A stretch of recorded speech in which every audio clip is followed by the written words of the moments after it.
तो स्टूडेंट्स, आज का जो टॉपिक है हमारा दैट इज इलेक्ट्रोफोरेसिस। इलेक्ट्रोफोरेसिस को समझते हैं। इलेक्ट्रोफोरेसिस को समझने के लिए जो कुछ इंपॉर्टेंट चीज़ें हैं वो इस स्लाइड में मैं आपको समझाता हूँ। इसके अलावा जो डायग्राम है वो नेक्स्ट स्लाइड में मैं आपको समझाऊंगा। आपका कॉन्सेप्ट क्लियर हो जाएगा इलेक्ट्रोफोरेसिस के बारे में। First of all, what is electrophoresis? Electrophoresis एक ऐसा मैकेनिज्म, एक ऐसा टेक्निक है जिसमें हम मॉलिक्यूल्स को सेपरेट करते हैं on the basis of their electrical charges. Separate करते हैं on the basis of their electrical charges. Important चीज इसमें इलेक्ट्रिकल चार्जेस है। एंड सेकंड इंपॉर्टेंट चीज इसका रिलेटिव साइज है। लेकिन साइज जो है, साइज सेपरेट करने के लिए नहीं है, साइज जो है वो डिफरेंशिएट करने के लिए है। मतलब दो चीजें हैं, एक मॉलिक्यूल्स को एक दूसरे से सेपरेट करना। आपके पास दो मॉलिक्यूल है, इधर आपने एक मॉलिक्यूल डाला हुआ है और इधर भी एक मिक्सचर डाला हुआ है। तो इसके अंदर जितने मॉलिक्यूल्स हैं इसको आप सेपरेट करना चाहते हैं कि क्या हो जाए, इसके अंदर सारे सेपरेट हो जाए, इसके अंदर भी सेपरेट हो जाए। तो सेपरेट दोनों के हो जाएंगे। फॉर एग्जांपल, एक मॉलिक्यूल इधर आ जाएगा, एक इधर आ जाएगा, एक इधर, इस तरह आगे जाएंगे। सारे मॉलिक्यूल्स क्या हो जाएंगे, एक दूसरे से सेपरेट हो जाएंगे। सिमिलरली यहाँ पे भी सारे मॉलिक्यूल्स क्या हो जाएंगे, सेपरेट हो जाएंगे इस तरह से। लेट्स सपोज यहाँ पे देख सकते हैं आप, एक मॉलिक्यूल इधर रह गया, एक इधर रह गया, और यहाँ पे जो है ना प्रॉपर डिस्टेंस के ऊपर सारे मॉलिक्यूल्स पड़े हुए हैं, अलग हो गए हैं। तो यहाँ पे दोनों चीजें हैं, रिलेटिव साइज भी है एंड चार्ज भी है। मेन जो सेपरेशन के लिए जो रिस्पॉन्सिबल है वो चार्ज है, और इनमें जो डिफरेंशिएशन है, मतलब ये तो सेपरेट हो गए, उसके लिए चार्ज रिस्पॉन्सिबल है। अब ये जो एक दूसरे से, एक इधर रह गया, एक इधर रह गया है, एक इधर है, एक इधर रह गया है, तो इस डिफरेंशिएशन के लिए इसका साइज रिस्पॉन्सिबल है, रिलेटिव साइज। जिसका साइज बहुत बड़ा होता है वो पीछे रह जाते हैं, और जिसका साइज सबसे कम होता है वो सबसे आगे चला जाता है। तो ये हमारे पास क्या है, ये रिलेटिव साइज है। एंड चार्ज जो है, चार्ज की वजह से ये मूवमेंट करते हैं ऑन द अपोजिट डायरेक्शन। अभी इसको आगे इंशाल्लाह डिटेल से पढ़ेंगे। तो ये हमारे पास क्या है, इलेक्ट्रोफोरेसिस वो मैकेनिज्म है जिसमें हम मॉलिक्यूल्स को अलग करते हैं on the basis of their electrical charges. Next अगर हम बात करें, इलेक्ट्रोफोरेसिस क्या है, एक लेबोरेटरी टेक्निक है, हम लेबोरेटरी के अंदर इस्तेमाल करते हैं। ज्यादातर ये जो इस्तेमाल होता है इसमें हम क्या करते हैं, डीएनए, आरएनए एंड प्रोटीन को अलग करते हैं। आरएनए, डीएनए एंड प्रोटीन को अलग करते हैं क्योंकि इसके अंदर जो हमारे पास चार्ज्ड इसके मॉलिक्यूल्स हैं। अगर डीएनए की हम बात करें तो डीएनए के मॉलिक्यूल्स भी हमारे पास चार्ज्ड हैं। प्रोटीन के कुछ अमाइनो एसिड के अलावा जितने भी इसके अमाइनो एसिड है वो हमारे पास क्या है, चार्ज्ड है। प्रोटीन अमाइनो एसिड से बनी हुई है, तो इसी वजह से हम अमाइनो एसिड की बात करते हैं। एंड आरएनए के मॉलिक्यूल हमारे पास जो राइबोन्यूक्लियोटाइड है, क्योंकि वो राइबोन्यूक्लियोटाइड से बने हैं, वो भी चार्ज है। डीएनए के राइबोन्यूक्लियोटाइड वो भी चार्ज है। इनके ऊपर हम बात करते हैं। वैसे नीचे मैंने डायग्राम्स दी हुई हैं, राइट। अब इसमें साइज एंड इलेक्ट्रिकल चार्ज जो है वो इम्पोर्टेंट है। An electric current is use to move molecule through a gel और अदर मैट्रिक्स। यहाँ पे इलेक्ट्रिक करंट इस्तेमाल होता है मॉलिक्यूल्स को मूव करने के लिए कि एक साइड पे मॉलिक्यूल मूव करें या दूसरी साइड पे। अब यहाँ पे देखें पोजीशन क्या है। अभी चलो नेक्स्ट स्लाइड में मैं आपको समझाता हूँ। यहाँ पर सिर्फ ये समझिए कि हमारे पास डीएनए के अंदर चार्जेस किस तरह होते हैं। डीएनए के ऊपर ये फास्फेट ग्रुप आप देख सकते हैं। ये हमारे पास ये जो है, ये अगर पूरा आप देखें ये वाला, दिस इज कॉल्ड न्यूक्लियोटाइड। ये हमारे पास एक न्यूक्लियोटाइड है। सिमिलरली ये भी एक न्यूक्लियोटाइड है and in the same case this is nucleotide. ये अभी इसके साथ अटैच नहीं हुआ है, तो यहाँ पे कुछ डिफरेंसेस आप देख रहे हैं। दिस डिफरेंसेस इसको आप इग्नोर करें। तो ये हमारे पास डीएनए के बिल्डिंग ब्लॉक है। डीएनए इन्हीं चीजों से बनता है, जिसके हमारे पास सबसे इंपॉर्टेंट ये न्यूक्लियोटाइड है, डीऑक्सी राइबोन्यूक्लियोटाइड। इसमें ये नाइट्रोजनियस बेस है, ये फास्फेट है, ये जो है वो इसका पेंटोज शुगर है। तो ये जो फास्फेट ग्रुप है, इस फास्फेट ग्रुप की वजह से डीएनए जो है वो ऑल इंटायरली इसके ऊपर, डीएनए के ऊपर नेगेटिव चार्ज आ जाता है। तो हम ये कह सकते हैं कि अगर आप ये फ्रेगमेंट जो डीएनए का आप सेगमेंट देख रहे हैं, इसको हम छोटे छोटे सेगमेंट्स में अगर डिवाइड भी करें, तब भी इसका हर सेगमेंट क्या होगा, हर सेगमेंट नेगेटिव होगा। हर सेगमेंट क्या होगा, हर सेगमेंट हमारे पास नेगेटिव होगा, ठीक है।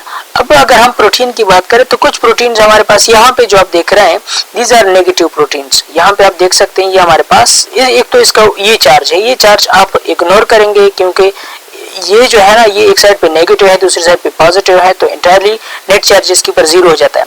लेकिन ये जो फंक्शनल ग्रुप है इस साइड पे, इस फंक्शनल ग्रुप के ऊपर इसकी ये जो है इसके ऊपर नेगेटिव चार्ज है, ये चार्ज लेस है, ठीक है। थ्रियोनिन जो हमारे पास है दैट इज चार्ज लेस।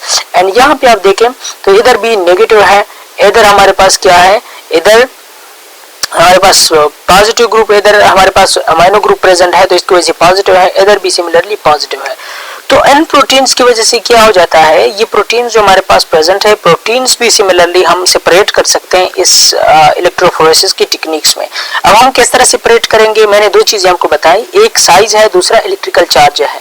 तो इन दो चीजों की वजह से, relative size and electrical charge, ये दो चीजें इंपॉर्टेंट है, दो चीजों की वजह से हम मॉलिक्यूल्स को सेपरेट कर सकते हैं। अब हम आगे देखते हैं, मैं आपको आगे समझाता हूँ डायग्राम में मेरे साथ, आगे देखें, इसको आपका कंसेप्ट जो है वो क्लियर हो जाएगा, राइट। अच्छा, थोड़ा इसमें मसला आ रहा है। अच्छा इधर आप देखें मेरे साथ, ठीक है। अब हम देखते हैं हमारे पास इधर एक इलेक्ट्रोफोरेसिस के लिए एक मशीन मैंने ली हुआ है, ये मशीन है इलेक्ट्रोफोरेसिस का। इस मशीन में सबसे पहले हम क्या करते हैं कि सबसे पहले हम एक जेल बना लेते हैं, अगर क्या नाम आपने सुना होगा, वो एक सोल्यूशन बना लेते हैं। अगर पाउडर फॉर्म में होता है तो आप इसका सोल्यूशन बना लेते हैं एक प्रॉपर सॉल्वेंट के साथ, अगर सोल्यूशन है, अगर हमारे पास बाय नेचर कार्बोहाइड्रेट्स हैं। हम क्या करते हैं कि अगर हमने लिया हुआ है इसको सोल्यूशन, इसको बनाने के बाद हम यहाँ पर डाल देते हैं। कुछ टाइम छोड़ने के बाद हम ये क्या हो जाता है, थोड़ा ये हमारे पास हार्ड हो जाता है। हार्ड होने के बाद यहाँ पे ये आप कुछ जो स्पॉट्स देखते हैं, ये स्पॉट्स क्या है, असल में हमारे पास ये स्पॉट्स जो है हम मैन्युअली ये बनाते हैं। मैन्युअली आपके पास एक प्रॉपर एक स्ट्रक्चर होता है, कंपोनेंट होता है, जो कि पहले आप यहाँ पे रख लेते हैं। इसके बाद ये सोल्यूशन आप यहाँ पे उंडेल देते हैं, पोर करते हैं, और पोर करने के बाद यहाँ पे खुद ब खुद ये जब हार्ड हो जाता है तो यहाँ पे खुद ब खुद कुछ कोने बन जाते हैं। ये जो कोने बन जाते हैं इसको हम कहते हैं सैंपल वेल्स, राइट। इन कोनों को हम क्या कहते हैं, these structures are called sample wells। इसके बाद हम क्या करते हैं, सैंपल्स वेल्स जो इंपॉर्टेंस है वो अभी आपको समझ आ जाएगा। अब क्या है हमारे पास कि हम इसको चार्ज अप्लाई करते हैं। अभी ये बात याद रखें कि हमारे पास, हम समझते हैं कि हमारे पास डीएनए एक टेस्ट ट्यूब में, ये एक स्ट्रक्चर में आपने डीएनए का पूरा कंपोनेंट जो है, जो अमाउंट है वो लिया है। डीएनए लेने के बाद आप क्या करते हैं, इसके ऊपर एंजाइम्स अप्लाई करते हैं। एंजाइम्स अप्लाई करने के बाद जो डीएनए है उसके छोटे छोटे फ्रेगमेंट बन जाते हैं, छोटे छोटे फ्रेगमेंट बन जाते हैं। लेट सपोज हमने 2-3 बंदों की डीएनए कंपेयर करनी है। अच्छा, ये पर्पस भी याद रखें कि हम जब डीएनए कंपेयर करते हैं 2-3 लोगों की, हम मतलब सिमिलरिटी उसमें समझने की कोशिश करते हैं, तब हम ये प्रोसेस वहाँ पे कर देते हैं, राइट। तो एक बंदे हमारे पास एक बंदा है, इसका हमने डीएनए लिया हुआ है। इधर जो आप देख रहे हैं ये हमारे पास दूसरा बंदा है, उसका डीएनए लिया हुआ है, ठीक है ना। इधर इसका डीएनए लिया हुआ है, तो इसमें भी सेम एंजाइम्स, अगर आपने रिस्ट्रिक्टिव एंजाइम्स जो यहाँ पर डाल दिए, रिस्ट्रिक्टिव एंजाइम्स वो एंजाइम्स होते हैं जो डीएनए के फ्रेगमेंट्स बनाते हैं। जो एंजाइम्स आपने इधर डाले हुए हैं, सेम एंजाइम्स को आप इधर भी डालेंगे, राइट। तो इन एंजाइम्स की वजह से जो डीएनए है इसके मजीद फ्रेगमेंट्स बन जाएंगे। सिमिलरली सेम लोकेशंस पे ये काट लेंगे डीएनए को। अब क्या करते हैं कि आपने दोनों डीएनए को क्या करना है, इस सैंपल्स में, सैंपल वेल्स में डालना है। एक बंदे का डीएनए आपने इधर डाल दिया, राइट। अब दूसरे बंदे का डीएनए जो है आपने नेक्स्ट पोजीशन पे, दूसरे बंदे का डीएनए जो है आपने इधर डाल दिया, लेट्स सपोज इधर डाल दिया।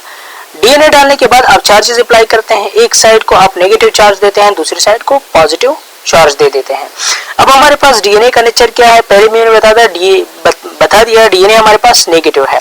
तो आपने जैसे इसको इधर डाल दिया, ये खुद डीएनए भी नेगेटिव है, ये साइड भी नेगेटिव है। तो डीएनए क्या करेंगे, इलेक्ट्रोस्टैटिक फोर्स, इधर देखें हमारे पास इलेक्ट्रोस्टैटिक फोर्स होता है, जैसे वो फोर्स है जिसमें पॉजिटिव चार्जेस मूव करते हैं toward negative and negative charges move करते हैं टुवर्ड पॉजिटिव, राइट। तो क्या होता है कि हमारे पास यहाँ से क्या हो जाता है कि मॉलिक्यूल्स मूव करना शुरू करते हैं toward positive side, toward positive side ये मूव करना शुरू करते हैं। तो अब जब आप देखते हैं तो आपको कुछ बेंड्स यहाँ पे नजर आ रहे होते हैं, ये बेंड्स इस तरह से बन जाते हैं। सिमिलरली आपने जो दूसरा साइड है आपके पास, वो साइड वहां पे आपने अप्लाई किया है हमारे पास एक वन सैंपल, तो उसके भी इस तरह से बैंड्स बन जाते हैं, ठीक है। ये बैंड्स क्यों बन जाते हैं, ये असल में हमारे पास डीएनए के फ्रेगमेंट्स है जो कि मूव कर रहे हैं टुवर्ड पॉजिटिव साइड। अब देखिए आपने सिमिलरिटी नोट करनी है। ये जो है साइज शो करता है कि जिसका साइज सबसे बड़ा है वो पीछे रह जाते हैं, जिसका साइज छोटा है वो आगे जाते हैं। अब हमारे पास हम इससे क्या नतीजा खस कर सकते हैं, हम इससे जो नतीजा खस कर सकते हैं, नतीजा दूसरी वीडियो में देखें, 2-3 मिनट का वीडियो होगा, यहाँ पे टाइम खत्म हो गया है।